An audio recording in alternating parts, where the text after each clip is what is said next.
میں دعا گو ہوں کہ اللہ رب کریم مجھے حق گوئی کی توفیق عطا فرمائے۔ اللہ رب کریم سے یہ بھی التجا ہے کہ رب کائنات مجھے اور آپ تمام ساتھیوں کو قرآن و حدیث کی صحیح فہم اور اس پر عمل پیرا ہونے کی توفیق عطا فرمائے۔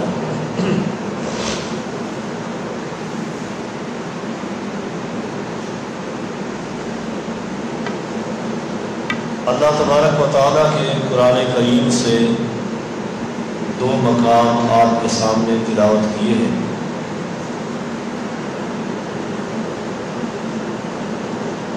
ایک جگہ اللہ رب کریم کا ارشاد ہے یا ایھا الذین آمنوا کتب علیکم الصیام کما کتب علی الذین من قبلکم لعلکم تتقون۔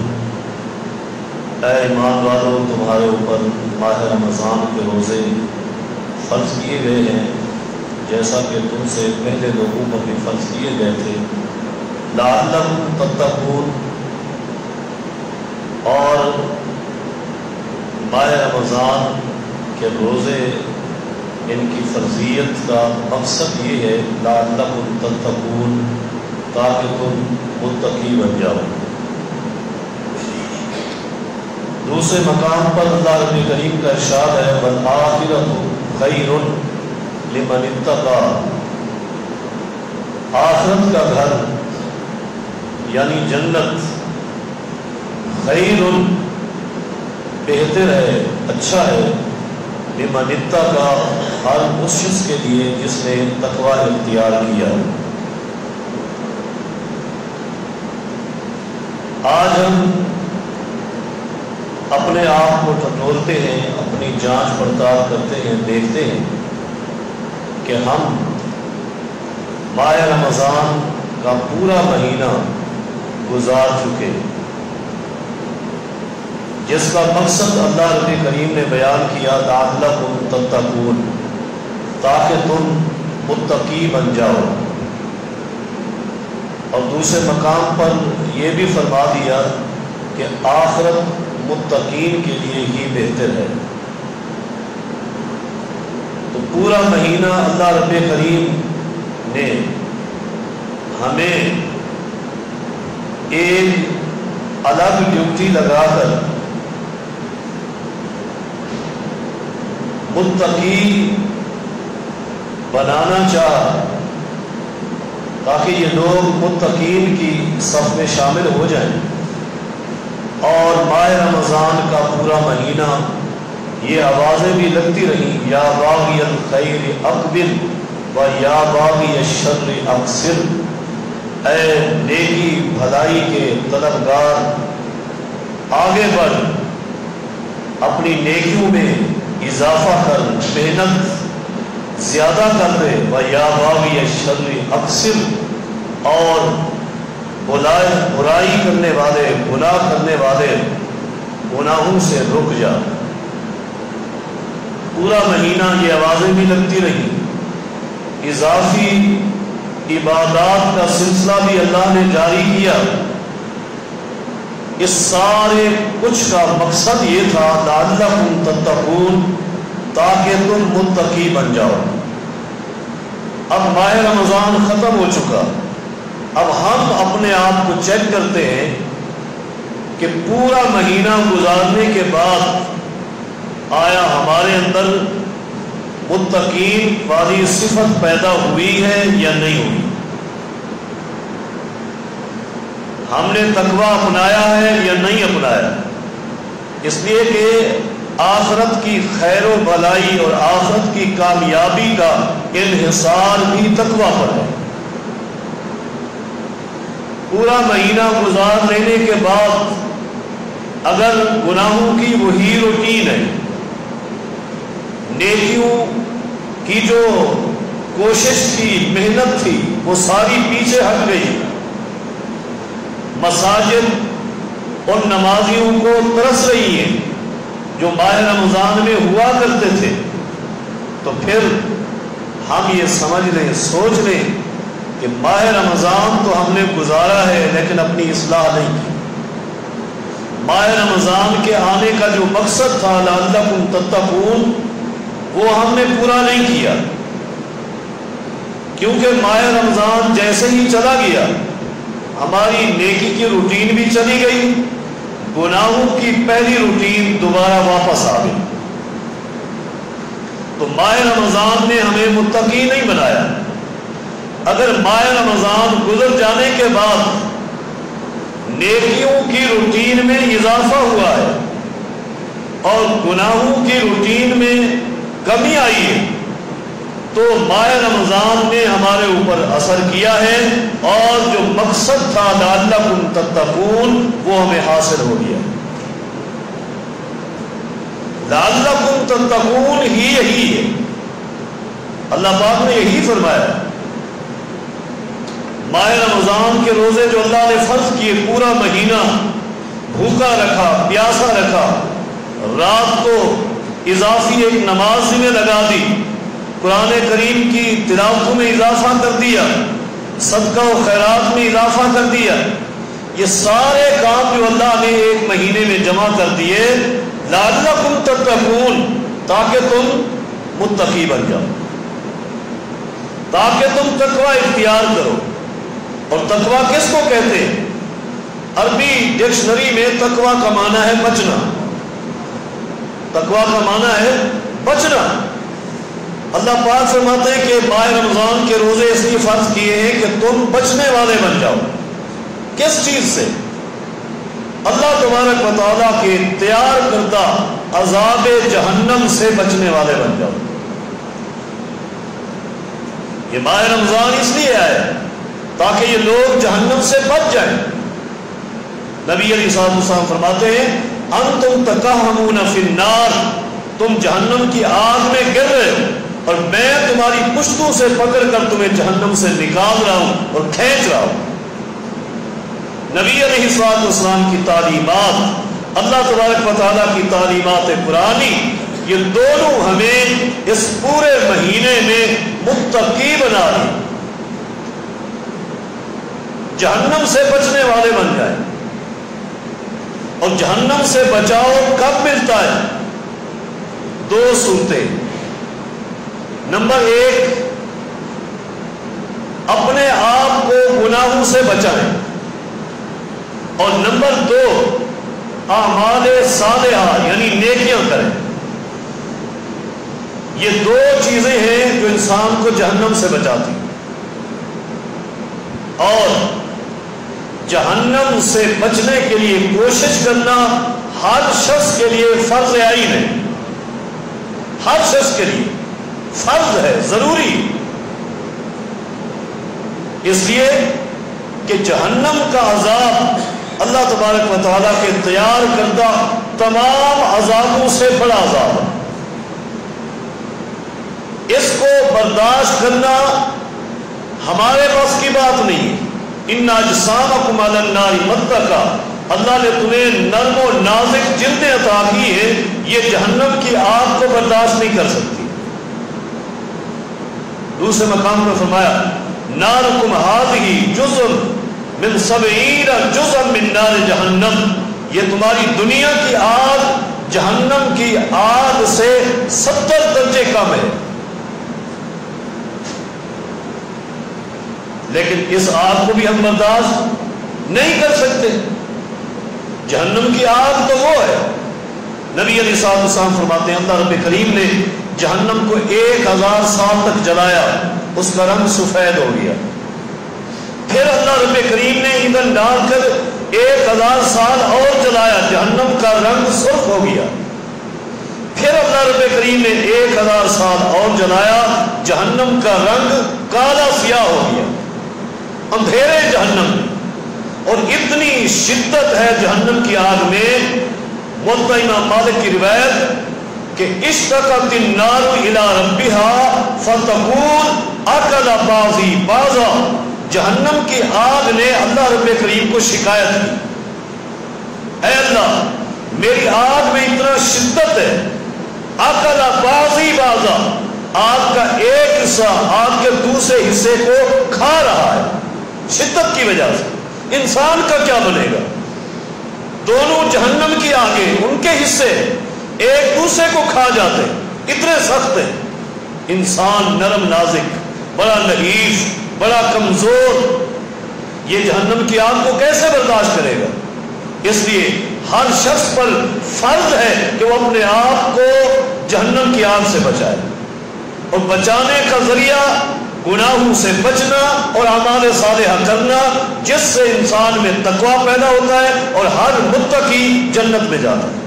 وَالْآخِرَةُ خَيْرٌ لِمَنِ اتَّقَىٰ، آخرت کا گھر متقین کے لیے بہترین ہے۔ اور جہنم میں جانے کے لیے گناہوں کے انبار کی ضرورت نہیں ہے۔ یہ لازمی نہیں کہ زمین و آسمان کا خلا گناہوں سے پر ہو پھر جہنم میں جائیں گے، نہیں۔ اللہ رب کریم اگر ایک گناہ پر ناراض ہو جائے تو ایک گناہ انسان کو جہنم کا لقمہ بنا دیتا ہے، ایک گناہ۔ اب نبی علیہ الصلوۃ والسلام کے خادم ہے، صحیح حدیث ہے موطا امام مالک میں، نبی علیہ الصلوۃ والسلام کی خدمت کرتا ہے، اور ہے بھی میدان جنگ، میدان جنگ ہے، ابھی جنگ شروع نہیں ہوئی، نبی علیہ الصلوۃ والسلام کی خدمت میں مصروف ہے، آپ کی سواری کو ایک درخت کے ساتھ باندھ رہا ہے، یہ خدمت نبوی ہے۔ نبی علیہ الصلوۃ والسلام کی سواری کا جانور ہے، اسے درخت کے ساتھ باندھ رہا ہے، وہاں مصروف ہے۔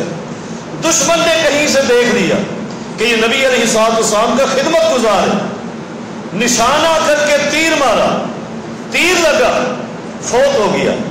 صحابہ کرام دوڑے ہوئے آئے اور آ کر کیا کہا؟ ہنیئا لک الجنہ، ہنیئا لک الجنہ، اے ہمارے دوست، اے ہمارے ساتھی، تجھے اللہ کی طرف سے جنت مبارک ہو، تجھے اللہ کی طرف سے جنت مبارک ہو۔ نبی علیہ الصلوۃ والسلام بھی آ گئے، نبی علیہ الصلوۃ والسلام نے فرمایا کہ ہنیئا لک الجنہ نہ کہو، روک دیا، منع کر دیا۔ کیوں؟ نبی علیہ الصلوۃ والسلام فرماتے ہیں ان الشملۃ التي قد اخذها من مغانم خیبر، خیبر کی لڑائی میں مال غنیمت جب اکٹھا ہوا، اس ساتھی کو ایک چادر پسند آ گئی، اس نے مال غنیمت میں اس کو شامل نہیں کیا، الگ رکھ دیا، چھپا دیا، تقسیم نہیں ہوئی، سب کا حصہ تھا، الگ کر لیا، غنیمت میں شامل نہیں کیا کہ تقسیم ہو۔ ابھی تیر لگا، شہید ہوا، اللہ نے وہی چادر جہنم سے لے کر اس کو لپیٹ دی۔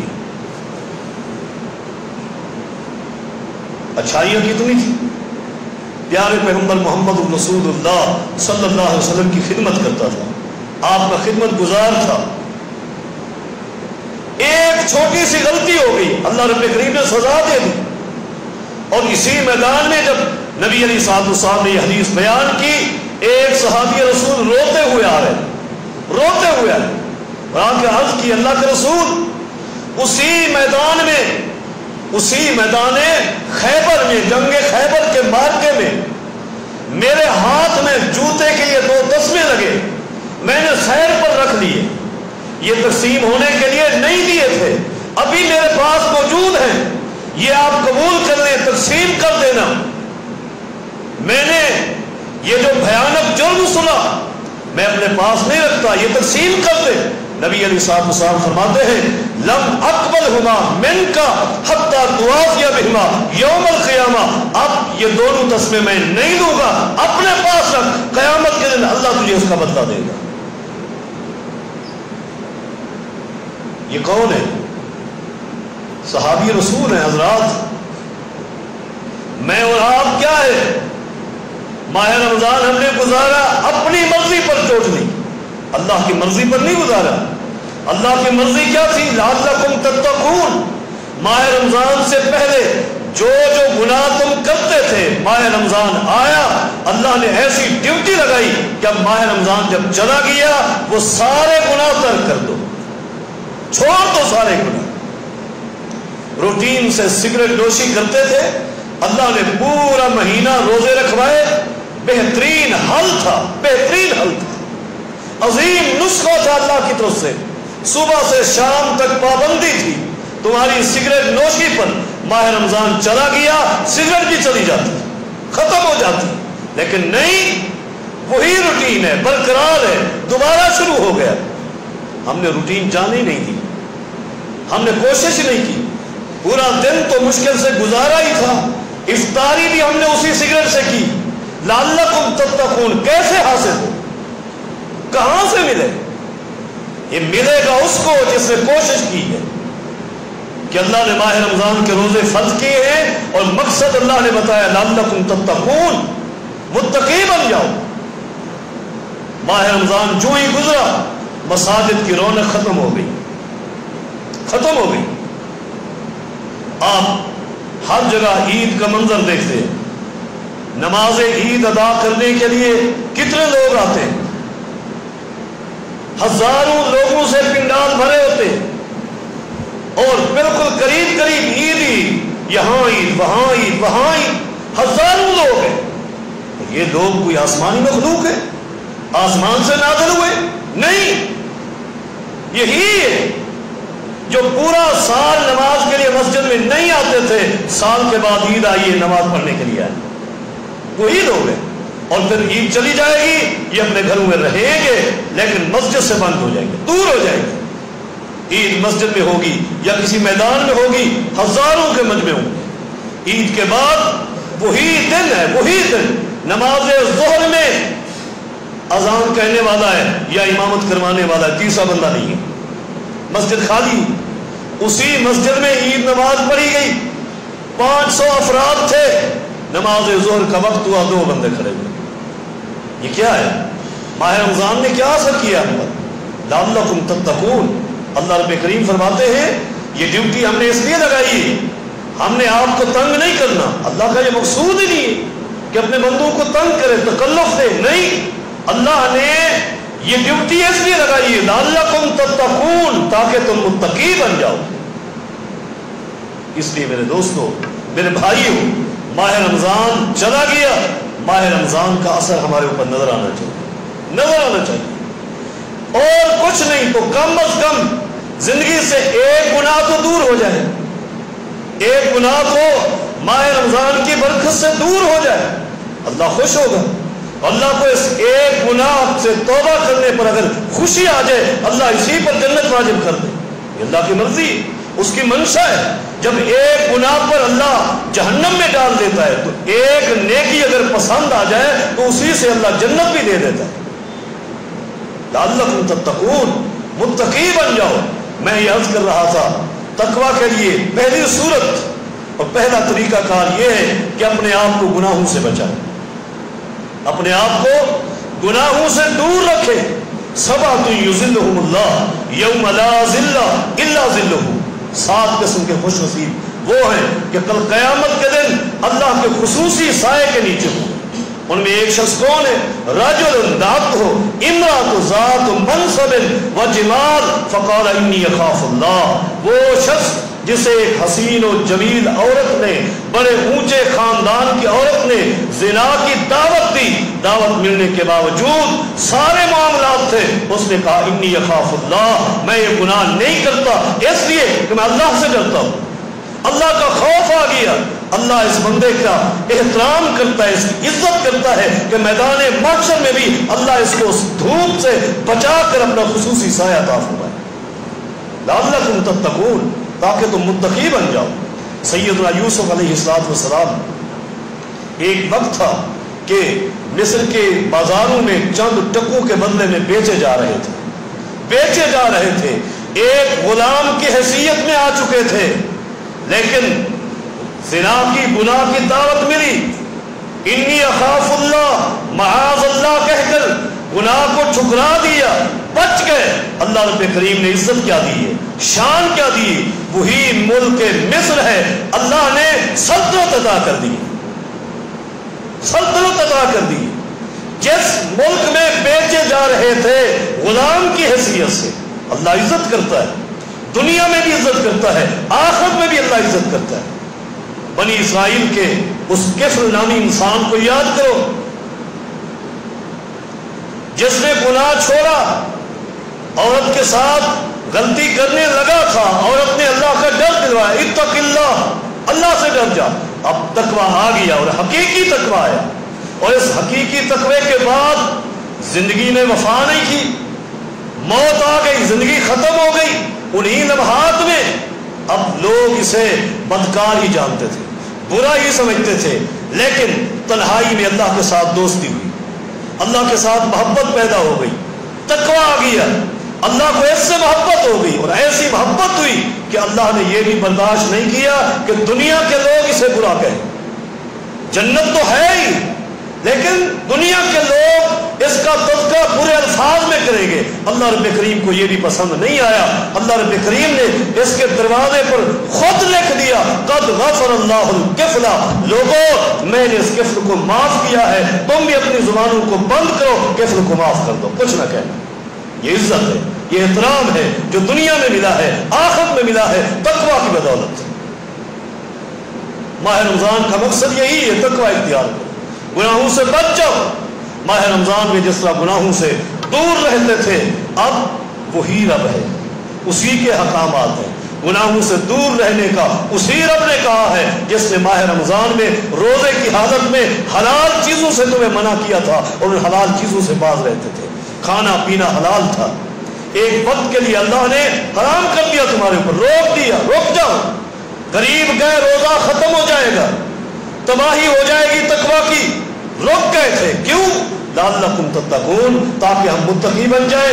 اب ماہ رمضان کے بعد اللہ نے گناہوں کو حرام قرار دیے، اپنی حدود قائم کی ہیں، یہ میری حدیں ہیں، ان کے قریب نہیں جانا، گئے تقوی برباد ہو جائے گا، گناہوں کی دلدل میں پھنس جاؤ گے، جہنم میں داخل ہو جاؤ گے۔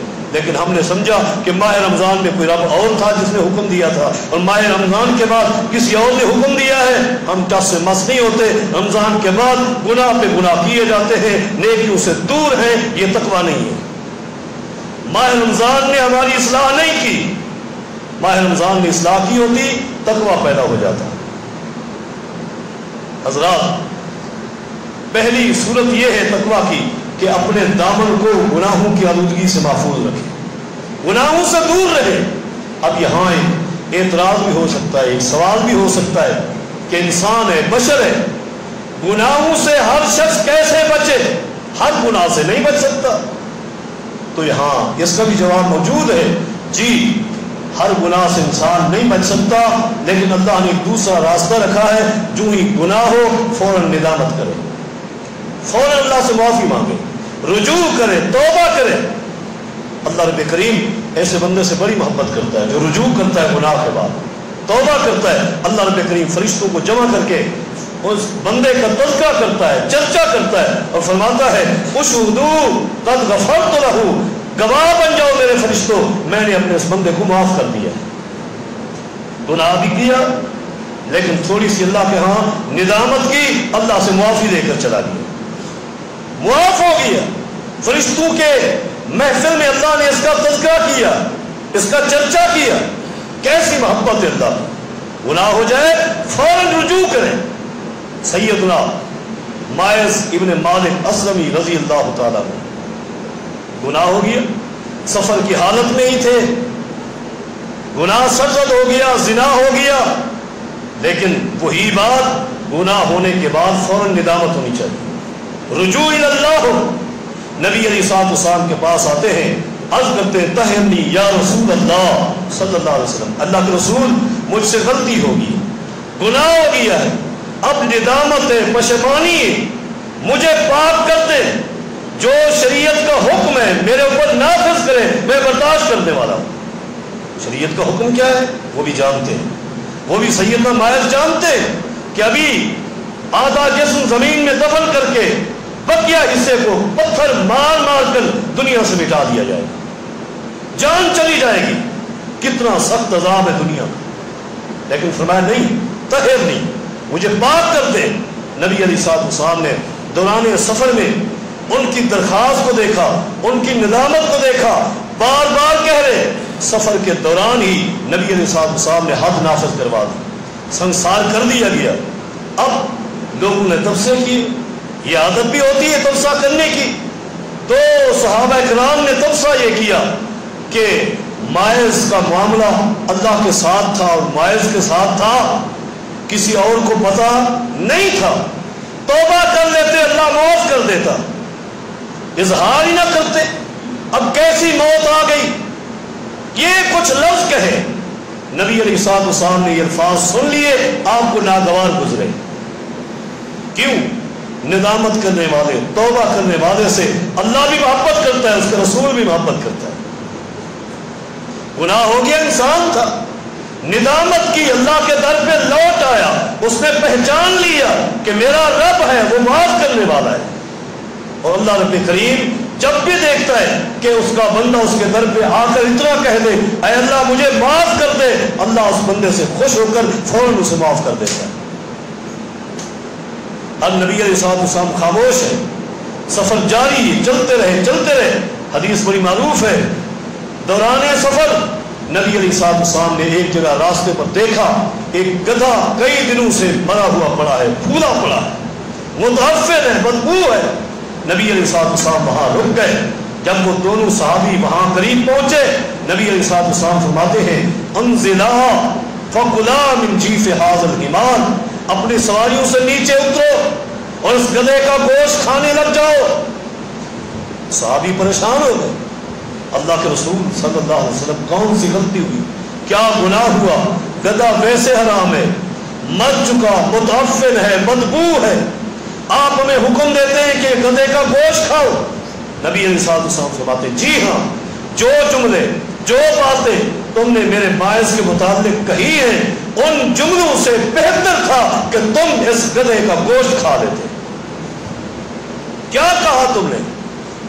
محض نے غلطی کی، محض بری موت مارا گیا، کیا کہا تم نے؟ سنو، رأیتو فی انہار الجنت ینغمس، ابھی اللہ نے مجھے دکھلایا ہے جنت کی نہروں میں میرے ماعز نہا رہے اور غوطے لگا رہے، ڈبکیاں لگا رہے۔ ماعز کو تم اس انداز میں کر رہے، ہم سارا دن اپنی محفلوں میں مجلس میں بیٹھ کر لوگوں کے یہی تبصرے کرتے ہیں، کوشش کرتے ہیں کسی کی کوئی بات مل جائے، عیب ہمارے پاس آ جائے، ہوٹل پہ بیٹھ جائیں، اپنی بیٹھک پہ بیٹھ جائیں، اوتاد پہ بیٹھ جائیں، تبصرے کریں برے۔ یہی خیال ہے ہمارا، یہی سوچ ہے۔ اللہ کے بندو، ماہ رمضان نے ہمیں کیا سبق دیا ہے؟ حضرات عرض کر رہا تھا کہ ماہ رمضان نے یہی کہا لعلکم تتقون والآخرۃ خیر لمن اتقی، آخرت کا گھر بہترین ہے اس شخص کے لیے جس نے تقوی اختیار کی ہے۔ تو تقوی کی پہلی پہچان یہ کہ اپنے آپ کو گناہوں سے محفوظ رکھیں، اپنا دامن گناہوں کی آلودگی سے محفوظ رکھیں۔ تقوی کی دوسری پہچان، دوسری علامت تقوی کی یہ ہے کہ اعمال صالحہ کریں، نیک عمل کریں۔ نیک عمل صالح کرنا یہ شرط ہے، لازمی ہے، ضروری ہے، ضروری ہے۔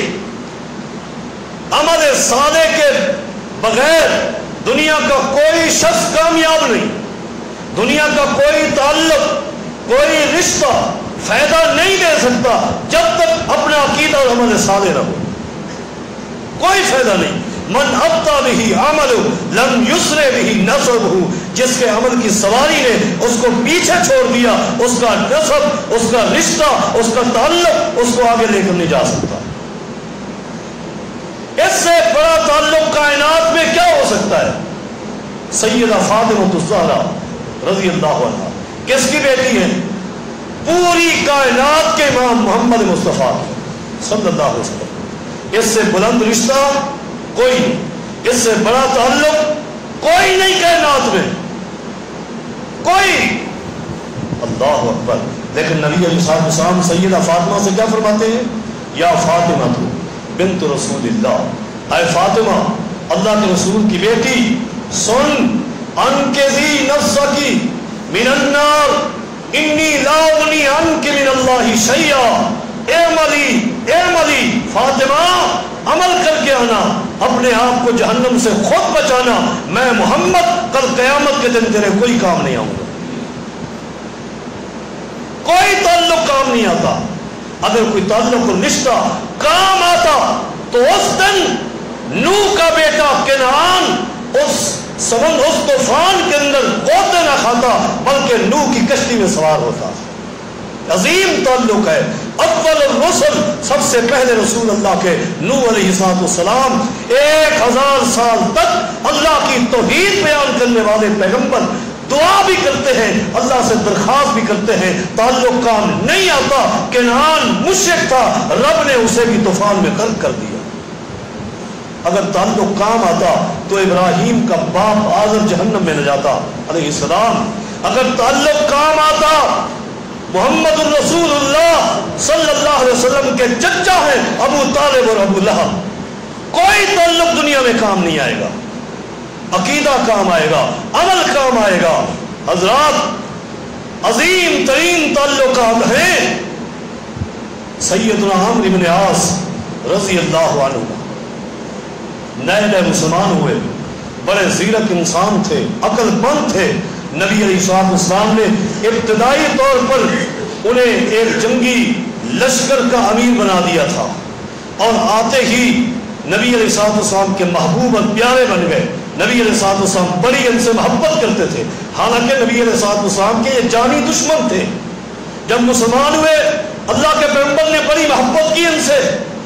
اتنی محبت، اتنا اعزاز اور عزت دیکھ کر عمرو بن عاص رضی اللہ عنہ جب اس لشکر کو لے کر جانے لگے جنگ کے لیے، تھوڑا سا باہر گئے تھے، لشکر والوں سے کہا آپ یہاں رک جاؤ، رک جاؤ، میں اللہ کے پیغمبر سے ہو کر آتا ہوں. دل میں خیال آ گیا تھا، دماغ میں ایک سوچ آئی. سوچ کیا تھی کہ میں ابھی آیا ہوں، 2-4 دن ہوئے ہیں، پیغمبر نے میرے ساتھ اتنی محبت کی ہے، مجھے یہ لگتا ہے کہ تمام صحابہ میں سب سے زیادہ محبوب میں ہوں اللہ کے پیغمبر کا. اللہ کے پیارے رسول صلی اللہ علیہ وسلم بڑی محبت کرتے تھے صحابہ سے، وہ تو دشمنوں سے بھی محبت کرتے تھے.